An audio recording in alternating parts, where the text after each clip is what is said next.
Welcome to ABC campus. आज हम regulatory framework of accounting in Pakistan के टॉपिक में फोर्थ एंड फिफ्थ शेड्यूल की रिक्वायरमेंट डिस्कस कर रहे हैं। लास्ट टाइम हमने जनरल रिक्वायरमेंट को डिस्कस किया था। आज हम स्टेटमेंट ऑफ फाइनेंशियल पोजीशन की रिक्वायरमेंट को डिस्कस करेंगे। तो इसके अंदर हम 10 पॉइंट्स पर बात कर रहे होंगे जो fourth schedule and fifth schedule में मेंशन है। और इसमें फोर्थ और फिफ्थ शेड्यूल की रिक्वायरमेंट जो स्टेटमेंट ऑफ फाइनेंशियल पोजीशन में है वो मोस्टली बिल्कुल सेम है और डिफरेंसेस नहीं है। जस्ट 2 पॉइंट्स ऐसे आएंगे जहां पर हमारा डिफरेंस होगा और उसको हम क्लियरली हाईलाइट कर लेंगे। तो सबसे इन 10 पॉइंट्स की तरफ वन बाय वन चलते हैं।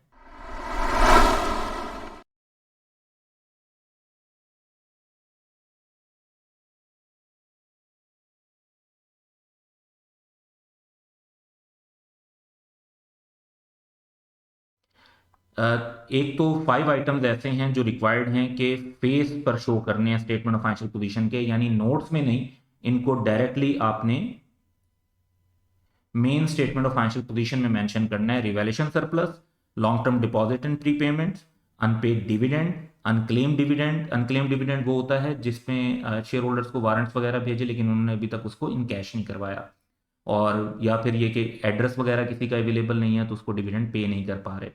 Cash and bank balances. तो ये 5 आइटम्स ऐसे हैं जो कि face of statement of financial position पे शो करना लाजमी है। इन्हें नोट्स में नहीं, मेन स्टेटमेंट में मेंशन करेंगे। फिर फिक्स्ड एसेट से रिलेटेड रिक्वायरमेंट्स हैं जिसमें खास तौर पर आपने उन एसेट्स के बारे में बताना है जो कंपनी के नाम पर नहीं है या कंपनी के पोजेशन और कंट्रोल में नहीं है, और इनसे रिलेटेड कुछ डिस्क्लोजर देने हैं। फिर लैंड और बिल्डिंग में फ्री होल्ड और लीज होल्ड अलग अलग बतानी है। जहां पर आप एसेट की रिवैल्यूएशन कर रहे हैं वहां पे फोर्स सेल वैल्यू भी बतानी है। फोर्स सेल वैल्यू जो है ये फेयर वैल्यू से डिफरेंट होती है। फोर्स सेल वैल्यू का कॉन्सेप्ट ये होता है कि अगर आपको जबरदस्ती जैसे नीलामी में कोई एसेट बेचना पड़े तो उस मजबूरी में जल्दी में बेचने की सूरत में भी वो एसेट कितने का सेल हो सकता है। तो प्रॉपर्टी प्लांट इक्विपमेंट और इन्वेस्टमेंट प्रॉपर्टी की सूरत में दोनों में आपने फोर सेल वैल्यू भी बतानी होगी, ये रिक्वायरमेंट है। तो इसका डिस्क्लोजर टिपिकली किस स्टाइल का होगा, जैसे फॉर एग्जांपल ये एक डिस्क्लोजर है कि land measuring 10 kanal is neither in the name of company nor in possession of company, क्योंकि कंपनी ने इसको पाकिस्तान रेलवे से एक्वायर किया था ओपन ऑक्शन में, और बाद में वो ओपन ऑक्शन जो है वो हाई कोर्ट में चैलेंज हो गया और केस अभी तक पेंडिंग है। तो इस वजह से वो अभी तक डॉक्यूमेंटेशन कंपनी के नाम पर जो है और नहीं हुई, ना पोजेशन अभी तक ट्रांसफर हो सकी है। लीगल केस सेटल होगा तो चीज़ें फाइनलाइज होंगी। तो इस तरीके की डिस्प्यूटेड चीज़ यूजर को फाइनेंशियल स्टेटमेंट को बताना ज़रूरी है और इसलिए ये डिस्क्लोज किया जाएगा। फिर डिस्पोजल ऑफ फिक्स एसेट से रिलेटेड रिक्वायरमेंट है कि अगर aggregate sale of fix asset करते हैं और एग्रीगेट वैल्यू जो है वो 5 मिलियन से बढ़ जाती है तो हर वो एसेट जो 500,000 या उससे ज़्यादा का था बुक वैल्यू में, book value means cost less accumulated depreciation, तो आपने उसकी revalued amount, book value, sale price, mode of disposal, purchaser कौन था, गेन और लॉस कितना हुआ, और उस परचेजर का कंपनी या डायरेक्टर के साथ कोई रिलेशनशिप था तो वो बताएंगे। तो इसके अंदर हम एक डिस्क्लोजर देखते हैं बाटा पाकिस्तान लिमिटेड की 2018 की एनुअल रिपोर्ट से। तो ये देखें फुल डिटेल दी हुई है, परचेजर्स के नाम हैं, cost, book value, cell proceed, gain loss, mode of disposal mostly देखें निगोशिएशन से दिया हुआ है, बाज़ वक़्त कंपनी की पॉलिसी होती है। एक यहाँ पर हमें नज़र आ रहा है इंश्योरेंस क्लेम से भी दिया हुआ है। तो रिकंसाइल करने के लिए बेसिकली आप नोटिस करें कि इन्होंने जो 500,000 से ज़्यादा के हैं वो अलग अलग मेंशन किए हैं, और जो लेस देन 500,000 के, लेस देन 0.5 मिलियन के, वो भी उनके साथ मेंशन किए हैं ताकि टोटल फिगर जो है वो डिस्पोजल्स की मैच हो जाए। तो ये डिटेल जो है सारी इस कंपनी ने भी दी हुई है जो रिक्वायरमेंट है फोर्थ एंड फिफ्थ शेड्यूल की। फिर long term loans and advances में रिक्वायरमेंट क्या है कि जो लोन्स एंड एडवांसेस डायरेक्टर से रिलेट होते हैं उनका पर्पस बताना है, रिकंसाइल करना है। फिर वो लोन्स और एडवांसेस जो other than arms length basis पर दिए, देखें other than arms length basis पर जैसे अक्सर एम्प्लॉइज को लोन दिया जाता है इंटरेस्ट फ्री लोन, तो आर्म्स लेंथ ये होता है कि आप वैसे दें जैसे आप किसी भी अनरिलेटेड पर्सन को देंगे, लेकिन अगर आप उसमें कुछ उसको खास प्रिविलेजेस दे रहे हैं तो वो अदर देन आर्म्स लेंथ हो गया। तो उसकी डिस्क्लोजर की रीजंस बताएंगे भी क्यों आपने ऐसा लोन दिया। अक्सर एम्प्लॉइज को दे देती हैं कंपनीज ऐसा लोन उनको बेनिफिट और सपोर्ट देने के लिए। फिर वो लोन और एडवांसेस जो हैं जो एसोसिएट और रिलेटेड पार्टी से रिलेट करते हैं उसमें भी आपने सर्टेन डिस्क्लोजर देने, for example name, terms of loan, collateral security, maximum aggregate amount किसी टाइम पर क्या थी मंथ एंड बैलेंस के हिसाब से, डाउटफुल लोन और एडवांस का कोई उसमें बैलेंस है तो, और अगर कोई आपने बैड डेट राइट ऑफ किया तो वो फिगर बता दें।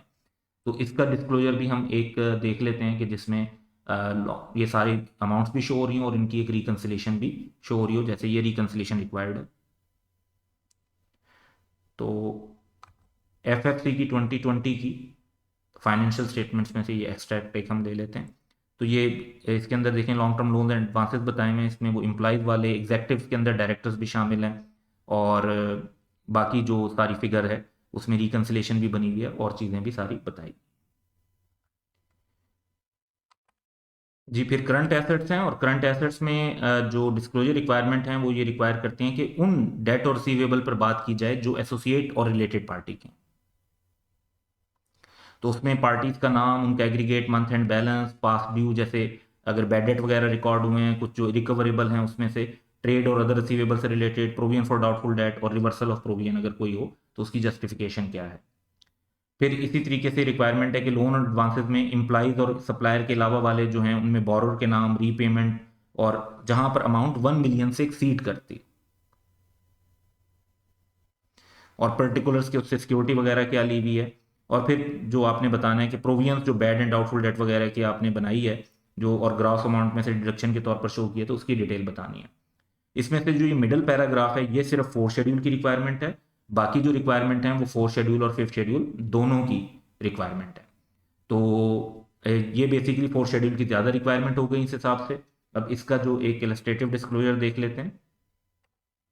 बाटा पाकिस्तान लिमिटेड की 2018 की फाइनेंशियल स्टेटमेंट्स में से ट्रेड डेट्स अनसिक्योर्ड बताए हुए हैं, गुड ड्यू फ्रॉम कस्टमर भी, और एसोसिएटेड अंडरटेकिंग अलग से। फिर जो उसमें डाउटफुल हैं और उसकी सारी डिटेल है, खासतौर पे एसोसिएटेड से रिलेटेड, वो सब डिस्क्लोज हुई हुई है।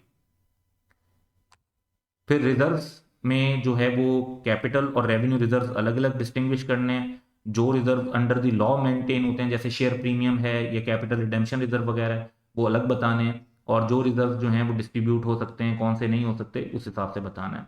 लॉ के अंदर रेवेन्यू रिजर्व और कैपिटल रिजर्व दोनों की डेफिनेशन भी 4th शेड्यूल के अंदर गिवन है। सेम डेफिनेशन जो है ना वो 5th शेड्यूल पर भी अप्लाई होती है, क्योंकि 5th शेड्यूल में ये मेंशन है कि वही डेफिनेशन अप्लाई होंगी जो 4th शेड्यूल के अंदर मेंशन है। तो इस हिसाब से बेसिकली हम एफएफसी का एक इलस्ट्रेटिव डिस्क्लोजर देख लेते हैं 2020 की एनुअल रिपोर्ट से। आप देख रहे हैं कि जो कैपिटल रिजर्व है उसमें शेयर प्रीमियम और कैपिटल रिडेम्पशन रिजर्व बताए हुए हैं, और उसके बाद रेवेन्यू रिजर्व में जनरल रिजर्व और अनअप्रोप्रिएटेड प्रॉफिट। बेसिक कॉन्सेप्ट ये है कि जो कैपिटल रिजर्व है उनमें से डिविडेंड कंपनी नहीं दे सकती, और रेवेन्यू रिजर्व में से कंपनी डिविडेंड पे कर सकती है क्योंकि वो डिस्ट्रीब्यूटेबल रिजर्व है। फिर शेयर कैपिटल से रिलेटेड रिक्वायरमेंट है कि शेयर कैपिटल में आपने जो है 5 एंगल से शेयर कैपिटल को अलग अलग डिस्क्लोज करना है, जो कैश के अगेंस्ट इशू हुए हैं, जो नॉन कैश के अगेंस्ट इशू हुए हैं, जो प्रॉपर्टी वगैरह के अगेंस्ट स्पेसिफिकली इशू हैं उसको, और बोनस शेयर अलग, और ट्रेजरी शेयर उसके अलावा। इसी तरह अगर शेयर पर कोई डिस्काउंट पर आपने शेयर इशू किए हैं तो उन्हें शेयर कैपिटल में से डिडक्शन के तौर पर शो किया जाएगा। शेयर होल्डर्स के दरमियान अगर कोई ऐसे एग्रीमेंट हुए हुए हैं जिसमें वोटिंग राइट्स या राइट ऑफ फर्स्ट रिफ्यूजल वगैरह है तो उसको भी डिस्क्लोज करेंगे।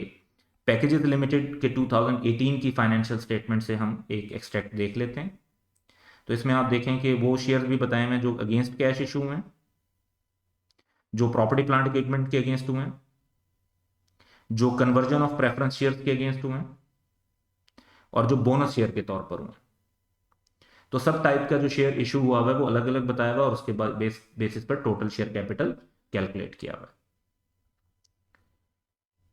फिर नॉन करंट लाइबिलिटीज की रिक्वायरमेंट है, तो इसमें 4th शेड्यूल में मेंशन है amount due to associated companies and related parties, जबकि 5th शेड्यूल में सिर्फ एसोसिएटेड कंपनी का नाम है, रिलेटेड पार्टीज का नाम नहीं है। रिलेटेड पार्टीज ज्यादा ब्रॉड कॉन्सेप्ट है, एसोसिएटेड कंपनी का कॉन्सेप्ट जो है वो लिमिटेड है, जो लॉ के अंदर मेंशन है। तो 4th शेड्यूल के अंदर रिलेटेड पार्टी से रिलेटेड जो अमाउंट है उनको सेपरेटली डिस्क्लोज करने की रिक्वायरमेंट एक्स्ट्रा है। फिर करंट लाइबिलिटीज में सर्टन रिक्वायरमेंट हैं, जैसे जो प्रोविडेंट फंड की पेमेंट्स हैं, डिपॉजिट्स हैं, बैंकिंग कंपनीज के लोन्स हैं, रिलेटेड पार्टी से रिलेटेड अमाउंट्स हैं, और सिक्योर्ड अनसिक्योर्ड के हिसाब से बताना है। प्रोविडेंट फंड की खास तौर पे स्टेटमेंट देनी है कि कलेक्टिव इन्वेस्टमेंट वगैरह में इन्वेस्टमेंट लॉ के सेक्शन 218 के मुताबिक की हुई है, यानी सिक्योरिटी डिपॉजिट्स जो पेबल होते हैं, जो लाइबिलिटी होते हैं, उनकी बाइफर्केशन, अमाउंट कितनी यूटिलाइज की है, सेपरेट बैंक अकाउंट में कितने पैसे रखे हैं, ये सब डिटेल भी जो है रिक्वायरमेंट है, और ये 4th और 5th शेड्यूल दोनों की रिक्वायरमेंट है। तो बेसिकली इसमें से कुछ चीज़ें डायरेक्ट फेस के ऊपर हम लिख देते हैं, जैसे बैंक बोरिंग्स वगैरह हैं। कुछ चीज़ें जो है ना वो डिस्क्लोजर नोट में बताते हैं। तो हम एफएफसी का जो है 2020 की फाइनेंशियल स्टेटमेंट में से देखते हैं कि ये देखें करंट लाइबिलिटीज हैं, इसमें लाइक बैंक बोरिंग अलग से बताई हुई हैं। और जब हम ट्रेड एंड अदर पेएबल इसके रेलिवेंट नोट में जाते हैं तो वहां पर पेंशन फंड की बात हुई हुई है, वहां पर डिपॉजिट्स की बात हुई हुई है, और जो दूसरी रिक्वायरमेंट्स थी वो कुछ जो है वो मेन करंट लाइबिलिटीज के अंदर कवर कर दी और कुछ ट्रेड एंड अदर पेएबल की डिटेल के अंदर कवर कर दी। तो डिस्क्लोजर जो है वो नोट्स में भी दे सकते हैं और फेस में भी दे सकते हैं ये वाला। लास्ट पॉइंट है हमारे पास कंटीजेंसीज एंड कमिटमेंट, और इसमें वैसे तो हम IS 37 अप्लाई करते हैं। जो यहाँ पर एडिशनल रिक्वायरमेंट है, जो क्लैरिटी दी हुई है लॉ ने, वो ये है कि जब भी कोई लीगल प्रोसीडिंग डिस्क्राइब हो रही होगी किसी कोर्ट या अथॉरिटी के अगेंस्ट, तो उस कोर्ट का नाम, जो अथॉरिटी है उसका नाम, किस दिन केस शुरू हुआ, उसकी मेन पार्टीज कौन सी हैं, फैक्चुअल बेसिस, और जो रिलीफ जिसके लिए आपने अपील वगैरह की हुई है उसके बारे में डिटेल देनी है। तो एफएफसी का ही हम एक एक्सट्रैक्ट ले लेते हैं 2020 की एनुअल रिपोर्ट से। तो इसमें आप देख रहे हैं कि एक अमाउंट्स वगैरह आपने कंटीजेंसीज की बता दी, लेकिन साथ ही ये एक पूरी डिटेल दी हुई है कि penalty competition commission of Pakistan ने इम्पोज की थी, किस वजह से की थी, एपलेट ट्रिब्यूनल के अंदर इस वक्त मामला चल रहा है, अपील के अंदर फैक्चुअल सिचुएशन इस वक्त क्या चल रही है, ये सारा इन्होंने अपने डिस्क्लोजर के अंदर बताया हुआ है। तो ये हमारी रिक्वायरमेंट थी फोर्थ एंड फिफ्थ शेड्यूल की स्टेटमेंट ऑफ फाइनेंशियल पोजीशन से related. Welcome to ABC campus. आज हम regulatory framework of accounting in Pakistan के टॉपिक में स्टेटमेंट ऑफ प्रॉफिट और लॉस से रिलेटेड जो फोर्थ एंड फिफ्थ शेड्यूल की डिस्क्लोजर रिक्वायरमेंट्स हैं उनको डिस्कस करेंगे। तो इसमें बेसिकली जस्ट 5 रिक्वायरमेंट्स हैं और फोर्थ एंड फिफ्थ शेड्यूल की तमाम रिक्वायरमेंट प्रॉफिट और लॉस से रिलेटेड सेम है और उसमें कोई भी डिफरेंस नहीं है। तो यहाँ पर हम स्ट्रेट फॉरवर्ड इन 5 पॉइंट्स को डिस्कस कर सकते हैं।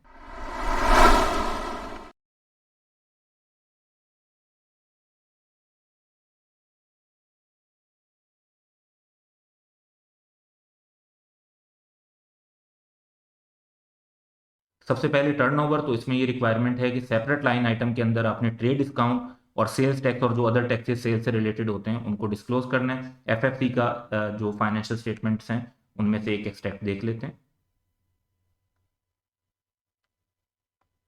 नेक्स्ट हमारे पास ऑल्टर रिमरेशन की रिक्वायरमेंट है। ऑल्टर रिमरेशन में जो aggregate amount of other remuneration भी बतानी है, जिसमें फिर अलग ये बताना है कि एज ऑडिटर जो उन्होंने सर्विसेज दी हैं उनके पैसे, और फिर वो जो सर्विसेज उन्होंने दूसरे मामलात के लिए दी हैं उनके पैसे अलग बताने हैं। और ज्वाइंट ऑडिटर्स हों तो हर ऑडिटर की जो फिगर्स हैं वो सेपरेट बतानी होंगी। एफएफसी में जो है जो एक्सट्रैक्ट्स हैं वो हम आपके साथ शेयर कर लेते हैं। ये देखें, जो ऑडिट फी से पैसे आए थे वो अलग बताए हुए हैं, जो बाकी सर्विसेज थी उनके अलग हैं, और आउट ऑफ पॉकेट एक्सपेंसेस भी अलग बताए हुए हैं। आल्दो के अब जो शेड्यूल है उसके अंदर आउट ऑफ पॉकेट एक्सपेंस अलग से बताने की रिक्वायरमेंट नहीं है, लेकिन ये एक नॉर्म पहले से चलता आ रहा है। तो आउट ऑफ पॉकेट एक्सपेंसेस जो लग रहे होते हैं जैसे डेली वगैरह और इस तरह के, वो सेपरेटली बता दिए जाते हैं। डोनेशन की रिक्वायरमेंट ये बहुत इंपॉर्टेंट है और ये डिस्क्लोजर मिस नहीं होना चाहिए। तो in case donation to a single party यानी एक पर्सन एक्सीड कर जाए कंपनी की टोटल डोनेशन का 10% या 1 million, whichever is higher, इस अमाउंट से एक्सीड कर जाए तो जिसको डोनेशन दी गई है उसका नाम डिस्क्लोज करेंगे, और अगर उस डोनेशन के अंदर डायरेक्टर या स्पाउस वगैरह इंटरेस्टेड हो तो फिर अमाउंट जितनी मर्जी हो उसका डिस्क्लोजर देना ही देना है। यानी ये जो अमाउंट वाली रिस्ट्रिक्शन है ना 10% और 1 मिलियन वगैरह वाली, ये तो तब है जब अमाउंट होगी तो फिर आपने डिस्क्लोजर देना है। लेकिन जहां पे डायरेक्टर या उनके स्पाउस इंटरेस्टेड हो डोनी के अंदर जिसको डोनेशन दी जा रही है उसमें, तो फिर अमाउंट आपने जो भी है सिचुएशन वो नेम ऑफ डायरेक्टर आपने डिस्क्लोज करना ही करना है। इसमें हम एक एफएफसी की एनुअल रिपोर्ट से एक्सट्रैक्ट देखते हैं।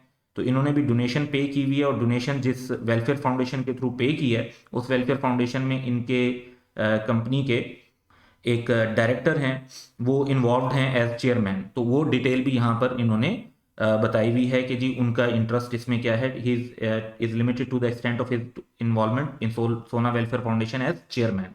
तो उनका इंटरेस्ट क्या है और जो अमाउंट्स हैं करंट ईयर की भी और कंपेरेटिव भी वो बताई गई हैं।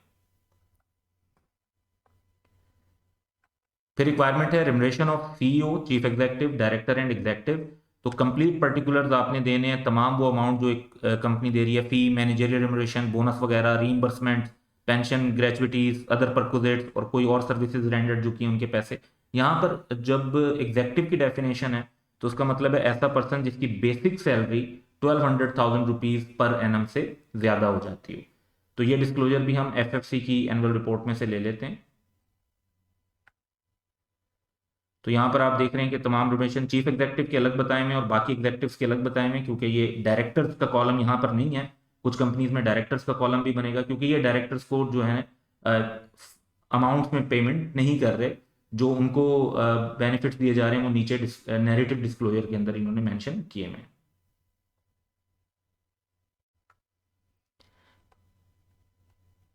फिर रॉयल्टी पेमेंट से रिलेटेड ये रिक्वायरमेंट है कि किसी भी कंपनी ने अगर कोई रॉयल्टी पे की है किसी कंपनी को, किसी और एंटिटी को या इंडिविजुअल्स को, तो फिर उनका नाम और रजिस्टर्ड एड्रेस और उसके साथ कंपनी या डायरेक्टर का कोई भी रिलेशनशिप है वो बताना है।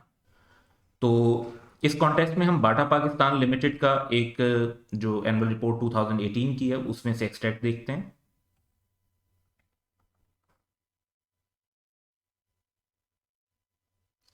तो आप देख रहे हैं कि अमाउंट बताई हुई है और उसमें लिखा हुआ है कि this represent the royalty fee of Bata brands SARL Switzerland an associated company situated in Avenue de Ouchy one. जो एड्रेस है स्विट्जरलैंड का वो बताया हुआ है, तो नेम और रजिस्टर्ड एड्रेस भी बता दिया और जो उसके साथ रिलेशनशिप है कि वो एसोसिएटेड कंपनी है वो भी यहाँ पर बता दिया। तो ये 5 रिक्वायरमेंट हैं स्टेटमेंट ऑफ प्रॉफिट और लॉस से रिलेटेड, 4th शेड्यूल और 5th शेड्यूल की, और ये पांचों रिक्वायरमेंट 4th और 5th शेड्यूल में एग्जैक्टली सेम है, इनमें कोई डिफरेंस नहीं है। Welcome to ABC campus. आज हम फाइनेंशियल स्टेटमेंट और उसके डिस्क्लोजर नोट से रिलेटेड रिक्वायरमेंट पर एक पास्ट एग्जाम का क्वेश्चन कर रहे हैं। आटम 2018 के अटैम्प्ट से इस क्वेश्चन का टाइटल है बनाना लिमिटेड। तो क्वेश्चन का डाटा हम पढ़ते हैं। Banana Limited is listed on Pakistan stock exchange and has registered office in Karachi. BL engages in manufacturing and marketing of fertilizer. It operates a manufacturing plant at Nawab Shah. क्योंकि listed entity है तो 4th schedule इससे relevant होगा। तो जब disclosures की बात करेंगे तो हम 4th शेड्यूल को ध्यान में रख के बनाएंगे। समराइज ट्रायल बैलेंस गिवन है हमें 30 जून 2018 का, और उसके अंदर हमें काफ़ी सारे आइटम्स गिवन है। एडिशनल इंफॉर्मेशन देख लेते हैं। पहली इंफॉर्मेशन है कि trade and other receivable include receivable from BL associate strawberry limited and BL subsidiary peer limited amounting to ₹50 million and ₹20 million respectively. Provision for doubtful receivable includes provision of ₹10 million against receivable from SL. तो जब हम statement of financial position बनाते हैं तो उसके disclosure note में 4th schedule की requirement है कि आपने जो रिलेटेड पार्टीज हैं जिसमें सब्सिडरी और एसोसिएट दोनों शामिल होंगी उनसे को आपने सेपरेटली उनका बताना है, डेट और प्रोविजन बतानी है। फिर है कि G bad debt of 35 million were written off during the year. तो वैसे तो हमें overall bad debt simply expense में रिफ्लेक्ट करना होता है, लेकिन यहाँ पर यह भी बताया हुआ है कि these include an amount of ₹8 million receivable from SL। SL जो है वो हमारी एसोसिएट एंटिटी है, तो हमें ये बैड डेट्स भी बताने होंगे। फिर authorise share capital consist of 1 billion share of ₹10 each. 4th schedule की भी ये रिक्वायरमेंट है। 5th की भी रिक्वायरमेंट है कि आपने शेयर कैपिटल जो ऑथराइज शेयर कैपिटल होता है उसकी डिटेल देनी होती है। फिर 4th इंफॉर्मेशन है कि 80 million shares were issued as bonus shares in the previous year, whereas 20 million shares were issued as a consideration for purchase of building at market price of ₹15 per share, यानी non cash consideration के against issue हुए थे, and remaining share were allotted for consideration paid in cash. तो इससे हम share capital का जो disclosure note है वो डेवलप कर सकते हैं, क्योंकि सारी इन्फॉर्मेशन दी हुई है कि बोनस शेयर कितने इशू हुए और फॉर कैश कंसिडरेशन कितने हुए, फॉर नॉन कैश कंसिडरेशन कितने हुए। 5th पॉइंट है कि guarantees issued by BL to Cherry Bank Limited against loans granted to BL imply amounting to ₹16 million। अब ये फाइनेंशियल ट्रांजेक्शन नहीं है, ना इसकी कोई एडजस्टमेंट रिक्वायर्ड है, लेकिन ये एक ऐसी कमिटमेंट है, फाइनेंशियल कमिटमेंट है जो हमें डिस्क्लोज करनी चाहिए अपनी फाइनेंशियल स्टेटमेंट में। फिर है during the year BL produced 3 million tons of urea operating at 75% production capacity. The shortfall was due to lower demand of product in the market। 4th schedule की रिक्वायरमेंट है कि एक एंटिटी अपनी production capacity बताती है और अगर उसमें कोई शॉर्टफॉल हो तो उसकी रीज़न और जस्टिफिकेशन डिस्कस करती है, वही यहाँ पे दिया हुआ है, तो ये भी हम डिस्क्लोज करेंगे। 7th पॉइंट है कि following decisions were taken by the board of directors in their meeting held on 16 August 2018। Year and हो रहा है 30 जून को, और अगस्त में मीटिंग हो रही है 16 अगस्त को। कैश डिविडेंड ऑफ ₹3 पर share for the year ended 30 June 2018 was proposed. IAS 1 के मुताबिक इसका डिस्क्लोजर देना होता है और IAS 10 के मुताबिक ये कॉन्सेप्ट है कि ये एडजस्टिंग इवेंट नहीं है, इसको जस्ट हमें डिस्क्लोज करना चाहिए फाइनेंशियल स्टेटमेंट में, तो इसको डिस्क्लोज कर देंगे। फिर है financial statement for the year ended 30 June 2018 were approved. तो date of authorisation for issue of financial statement जो होती है वो भी हमें डिस्क्लोज करनी होती है। ये रिक्वायरमेंट है IAS 10 events after the end of reporting period की, तो ये भी हम डिस्क्लोजर नोट में दे देंगे। अब रिक्वायरमेंट्स हमारी क्या है? एक रिक्वायरमेंट तो ये है कि formulate a note on accounting policy for property plant and equipment measured under cost model, assume necessary details in this respect. इस पार्ट का ऊपर का जो डाटा है उसके साथ कोई लिंक नहीं है, ये सेपरेट एक जस्ट नोट पूछा हुआ है। बी है कि prepare BL statement of financial position as at 30 June 2018। तो ट्रायल बैलेंस गिवन है, उससे हम स्टेटमेंट ऑफ फाइनेंशियल पोजीशन बना देंगे along with the relevant notes showing possible disclosures as required under the IFRS and the companies act. और companies act का 4 schedule apply होगा। Comparative figures and note on accounting policies are not required. Practically तो comparative figures भी दी जाती हैं और accounting policies पर भी नोट डेवलप किए जाते हैं, लेकिन इस क्वेश्चन में उनको एक्सक्लूड कर दिया गया है क्योंकि जस्ट 14 मार्क्स यहाँ पर गिवन है। जो हमें जितनी भी एडिशनल इन्फॉर्मेशन दी हुई है उसमें कोई ऐसी इन्फॉर्मेशन नहीं है जिसकी वजह से हमें कोई एडजस्टमेंट करनी पड़े, यानी किसी फिगर को हमें कम या ज़्यादा करना पड़े, किसी एसेट को या किसी डेप्रिसिएशन को चार्ज करना हो या कोई रिवैल्यूएशन करनी हो, ऐसी कोई इन्फॉर्मेशन गिवन नहीं है। तो जो ट्रायल बैलेंस का डाटा होगा उसकी बेस पर हम स्टेटमेंट ऑफ फाइनेंशियल पोजीशन बना रहे होंगे। तो स्टेप वाइज इसकी तरफ शुरू करते हैं और सबसे पहले हम पार्ट A की रिक्वायरमेंट पूरी करेंगे।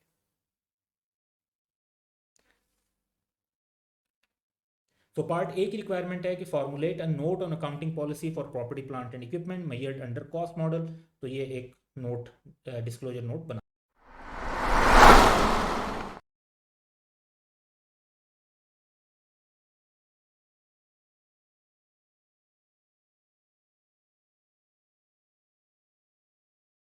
तो हम आंसर मेंशन करेंगे, पार्ट A है जिसकी रिक्वायरमेंट है अकाउंटिंग पॉलिसी बनानी है प्रॉपर्टी प्लांट एंड इक्विपमेंट पे।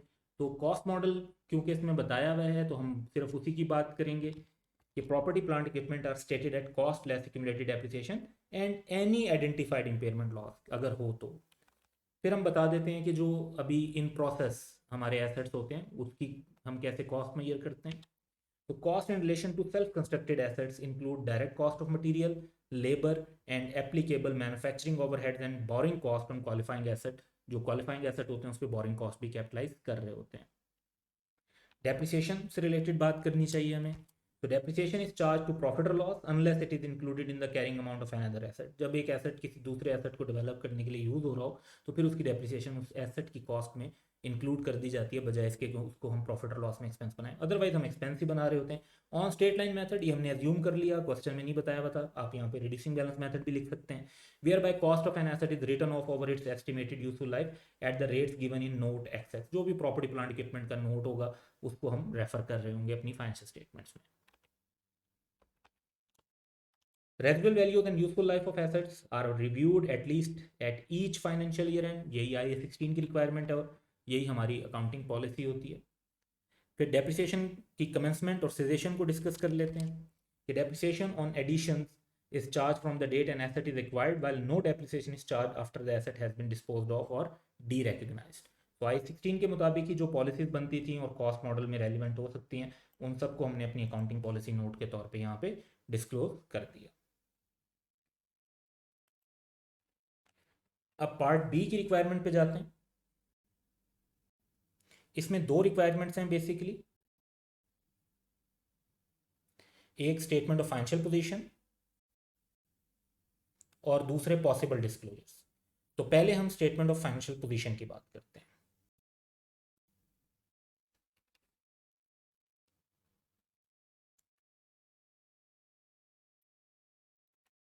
सो हम मेंशन कर देंगे कि हम अब पार्ट B का सोल्यूशन बना रहे हैं। एंटिटी का नाम है Banana Limited, statement of financial position और एज ऑन 30 जून 2018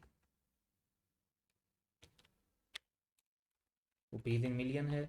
तो हमारी जो मेन हेडिंग्स होंगी स्टेटमेंट ऑफ फाइनेंशियल पोजीशन में वो बेसिकली होंगी नॉन करंट एसेट, और उसके बाद हम बना देंगे करंट एसेट्स को। फिर इक्विटी शो करनी है, that is basically share capital and reserves. फिर हमारे जो लाइबिलिटीज़ हैं, क्योंकि क्वेश्चन में कोई लॉन्ग टर्म लोन्स वगैरह नहीं है, तो हम डायरेक्ट करंट लाइबिलिटीज़ की बात कर लेते हैं। सो ये ब्रीफ का फॉर्मेट बनाने के बाद अब हम सिंपली क्वेश्चन का डाटा देखते हैं और उसको इनकॉर्पोरेट करते हैं।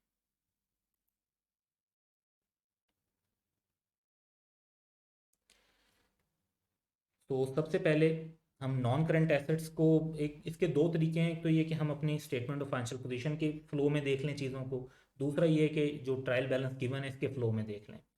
तो ट्रायल बैलेंस के फ्लो में देख लेते हैं, इससे आसानी रहती है कि हमें ये क्लियर रहता है कि हमारा कोई आइटम मिसिंग तो नहीं है। तो सबसे पहले एडवांस फ्रॉम कस्टमर गिवन 576 का। अब एडवांस फ्रॉम कस्टमर जो है ये हमारी लाइबिलिटी है और ये ट्रेड एंड अदर पेबल के तौर पर शो होती है। तो क्वेश्चन में ट्रेड पेबल भी गिवन होंगे, तो इन दो फिगर्स को हम इनकॉर्पोरेट कर लेते हैं। तो बेसिकली एडवांस फ्रॉम कस्टमर और ट्रेड पेबल्स इनको कंबाइन करके ले लेते हैं। सो करंट लाइबिलिटी में हम शो करेंगे trade and other payable 576 and 1150, और ये टोटल बन जाता है 1726 मिलियन। नेक्स्ट हमारे पास कैश एंड बैंक बैलेंस 831 का। तो ये करंट एसेट्स में हम रिफ्लेक्ट कर देते हैं 831। एंड में लिखा है क्योंकि पहले हम इन्वेंट्री लिखेंगे और फिर बाकी आइटम। इंटेंजिबल एसेट्स हैं जो कि नॉन करंट एसेट्स में शो होने चाहिए।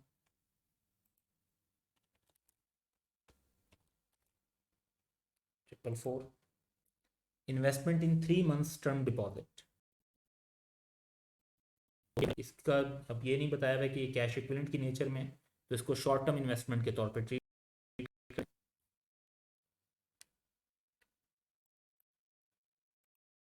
Short term investment current assets में शो होगी।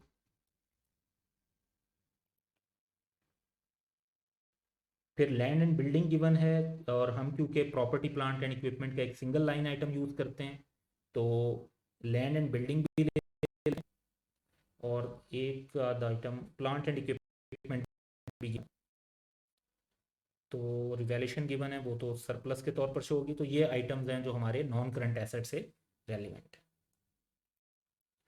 तो नॉन करंट एसेट्स में हम लिखेंगे प्रॉपर्टी प्लांट एंड इक्विपमेंट, और लैंड बिल्डिंग और प्लांट एंड इक्विपमेंट का टोटल कर लेते हैं। That would be 5086,000। इसके बाद हमें लॉन्ग टर्म डिपॉजिट दिए हुए हैं 10 के, ये भी नॉन करंट एसेट में शो होंगे। लॉन्ग टर्म 15, ये भी नॉन करंट एसेट्स में शो होंगे। तो long term deposits 10 and long term investments 1500। Ordinary share capital है 6000, इसको भी शो कर लेते हैं।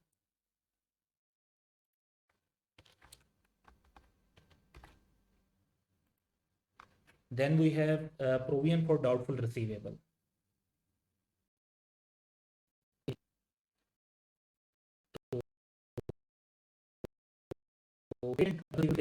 तो नेट बेसिस पर हम शो कर देते हैं।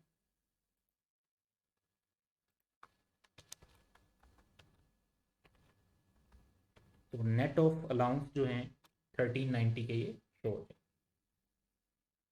Then we have revaluation surplus on land and, तो शेयर कैपिटल के बाद प्रीमियम आ जाएगा, फिर रिवैल्यूएशन सरप्लस लिख लेते हैं 460। इसके बाद रनिंग फाइनेंस है। रनिंग फाइनेंस बोरिंग है बैंक से, और ये क्योंकि रूटीन में आपका बैलेंस चल रहा होता है, तो इसे शॉर्ट टर्म बोरिंग के तौर पे ट्रीट करेंगे। करंट लायबिलिटीज में running finance.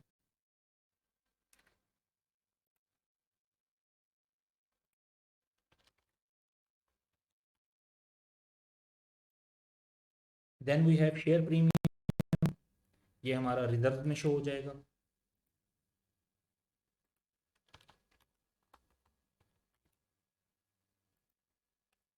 Then stock in trade ये हमारा करंट एसेट्स में शो हो जाएगा।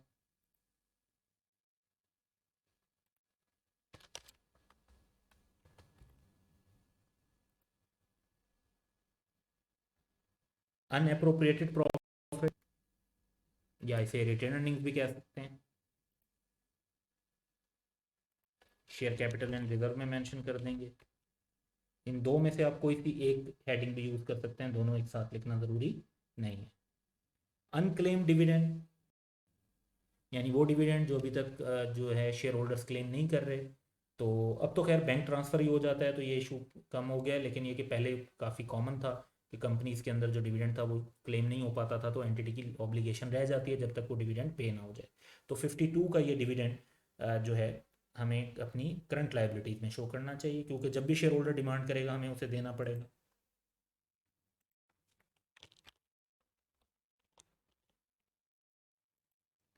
तो वी कैन सी कि हमारे तमाम आइटम्स को हमने टिक लगा लिया है, तो कोई भी आइटम मिसिंग नहीं है, तो अब हम टोटल्स कर लेते हैं। नॉन करंट एसेट्स का टोटल करेंगे 7040 मिलियन, करंट एसेट्स का टोटल कर लेते हैं 5391, और फिर टोटल एसेट्स ले लेंगे 12431 million. Share capital and reserve का टोटल करेंगे 9853 मिलियन। करंट लायबिलिटीज़ का भी टोटल कर लेते हैं 2578, और इन दोनों को ऐड करते हैं 12431 मिलियन। तो ये टैली भी हो रहा है हमारा, और इस तरह से जो हमारी स्टेटमेंट ऑफ फाइनेंशियल पोजीशन है वो आपके सामने बन गई।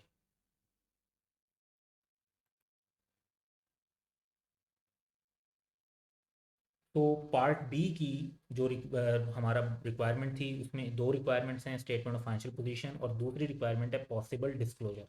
तो अब हम पॉसिबल डिस्क्लोजर्स की तरफ चलते हैं।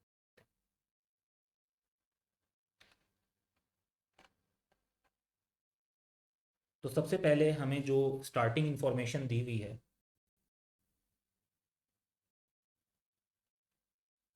कि Banana Limited is listed on Pakistan stock exchange and has registered office in Karachi. BL engages in manufacturing and marketing of fertilizers. It operates a manufacturing plant at Nawab Shah. तो इसकी बेस पर हम एंटिटी के जो ऑपरेशंस हैं और उसका जो लीगल स्टेटस है उसको डिस्क्लोज कर देंगे। तो डिस्क्लोजर नोट डेवलप करते हैं।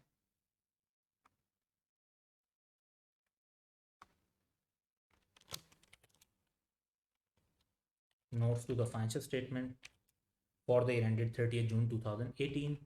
तो पहला नोट जो हम डेवलप कर रहे हैं that is legal status and nature of business. तो उसमें हमने जो अभी इंफॉर्मेशन देखी वही रिफ्लेक्ट कर देंगे कि Banana Limited is listed on Pakistan stock exchange having registered office in Karachi, और प्लांट जो है वो नवाब शाह में लोकेटेड है, और they are engage in manufacturing and marketing of fertilisers.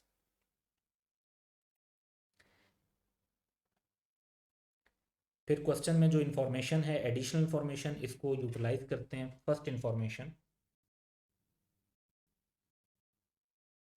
And second information, ये दोनों information trade and other receivable से रिलेटेड हैं। तो इसमें बताया हुआ है कि trade and other receivable include receivable from BL associate related party Strawberry limited and BL subsidiary peer Limited, ये भी related party, amounting to 50 and 20 million respectively. और provision for doubtful receivable include provision of ₹10 million against receivable from SL जो हमारी associate है। और bed date हैं total 35 के, लेकिन टोटल से हमारी डिस्क्लोजर की रेलिवेंस नहीं है। उसमें से जो 8 मिलियन है वो बेसिकली राइट ऑफ हुए हैं और वो रिलेट करते हैं SL से जो कि हमारी एसोसिएटेड कंपनी है। तो इसका डिस्क्लोजर नोट हम कैसे रिफ्लेक्ट करेंगे इसकी तरफ जाते हैं। पहले तो हमें चाहिए कि हम स्टेटमेंट ऑफ फाइनेंशियल पोजीशन में यहाँ पर इसका रेफरेंस दे दें कि नोट नंबर 2 जो है वो हम बना रहे हैं जिसका ताल्लुक ट्रेड एंड अदर रिसीवेबल से है।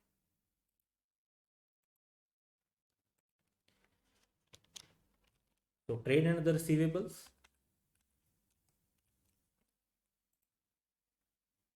इसमें जो ग्रॉस अमाउंट है वो बता देते हैं हम, और प्रोविजन फॉर डाउटफुल डेट बता दें।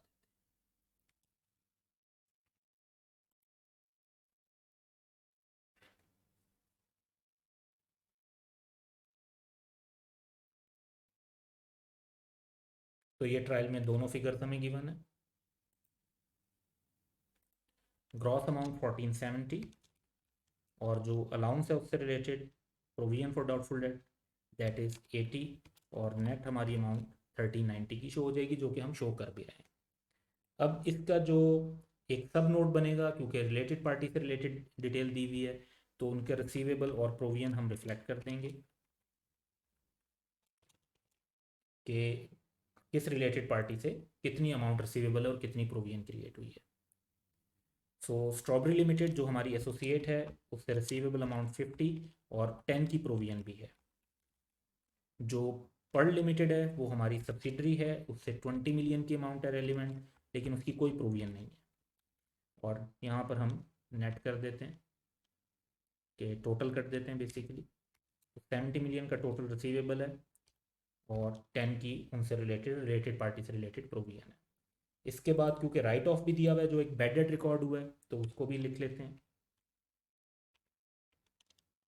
During the year trade receivable from strawberry limited जो कि एसोसिएट है amounting to ₹8 million were written off. तो ये ऊपर हम उसका स्टेटस बता चुके हैं, तो दोबारा लिख भी सकते हैं और लिखने की ज़रूरत नहीं भी है। तो ये रिसीवेबल से रिलेटेड नोट बन गया। अब इंफॉर्मेशन नंबर 3 एंड 4 को फोकस करेंगे, जो कि शेयर कैपिटल से रिलेटेड है कि authorise share capital consist of ₹1 billion share of ₹10 each. तो ₹10 जो है वो पार वैल्यू है। 80 million share were issued as bonus shares in the previous years, 20 million issued as a consideration for purchase of building और remaining share for cash. तो ये हमारे disclosures के लिए रेलिवेंट इन्फॉर्मेशन है, इसको इनकॉर्पोरेट कर देते हैं। अच्छा, अब हमारा क्योंकि share capital statement of financial position में है, तो यहाँ पर इसका रेफरेंस दे देते हैं कि नोट नंबर 3 में हम ये बात कर रहे होंगे।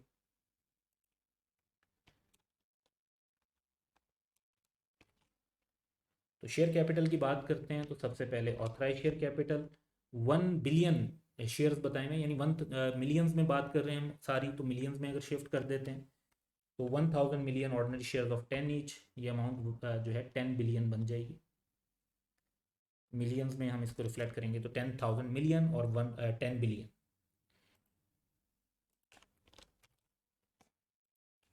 नेक्स्ट हम बात करते हैं तो हमारा जो issue subscribed and paid up capital है, उसमें बताया हुआ है कि 80 मिलियन शेयर जो हैं वो बोनस शेयर के तौर पर हैं, 20 मिलियन शेयर जो हैं वो नॉन कैश कंसिडरेशन के लिए और बाकी कैश के लिए। अब टोटल शेयर्स कितने होंगे, तो 6000 मिलियन का 10 रुपीज़ का एक शेयर है तो 600 मिलियन शेयर्स हैं। तो बाकी जो ये 80 और 20 तो हो गए 100, बाकी 500 मिलियन शेयर्स जो हैं वो फिर अलॉटेड हुए हैं फॉर कैश। तो 10 रुपीज़ से इनको मल्टीप्लाई करते जाते हैं, 800, 200, 5000 और 6000 का टोटल बन गया। तो 6000 मिलियन जो है हमारे पास issued subscribed and paid up capital.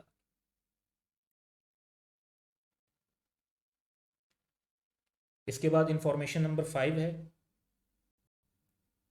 कि guarantees issued by BL to cherry bank limited against loans granted to BL employ के एम्प्लॉयज़ को बैंक ने लोन दिया है, हमने उनको गारंटी दी हुई है।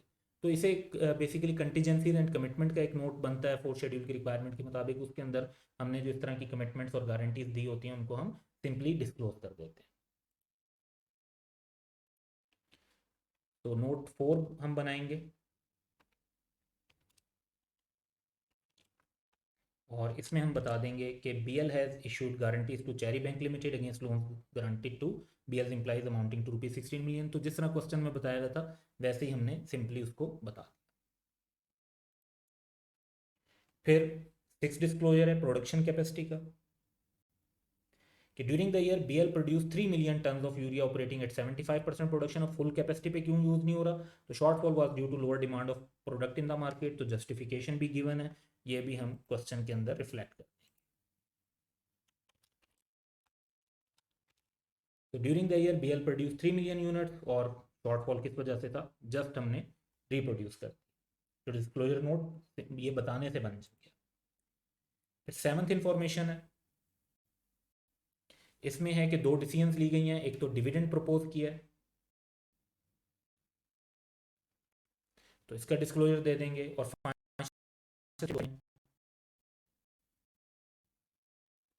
उनकी डेट ऑफ ऑथराइजेशन 16 अगस्त 2018 है। तो सब्सिक्वेंट इवेंट बता देंगे कि board of director it's meeting held on 16 August 2018 propose cash dividend of ₹3 पर शेयर, जो कि 1.8 बिलियन बन जाएंगे क्योंकि 600 मिलियन शेयर हैं हमारे एज वी कैलकुलेटेड हेयर।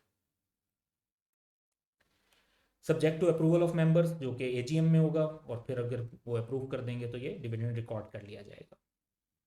इसके अलावा हम date of authorisation for issue का डिस्क्लोजर दे देते हैं कि the financial statement were approved and authorised for issue by the board of directors of the company on 16 August 2018। तो ये जो क्वेश्चन की रिक्वायरमेंट थी कि हम जो पॉसिबल डिस्क्लोजर्स हैं वो बनाएं, तो उसमें जो जो इन्फॉर्मेशन हमें दी हुई थी हमने हर इन्फॉर्मेशन को यूज़ किया। Legal status and nature of business, trade and receivable, इसका सबसे ज़्यादा रिलेटेड डाटा था। फिर शेयर कैपिटल, फिर जो नॉन फाइनेंशियल डिस्क्लोजर्स हैं वो थे हमारे contingencies and commitment, production capacity, dividend propose जो हुआ है, और date of authorisation for issue का। So that's all for today. Have a good day.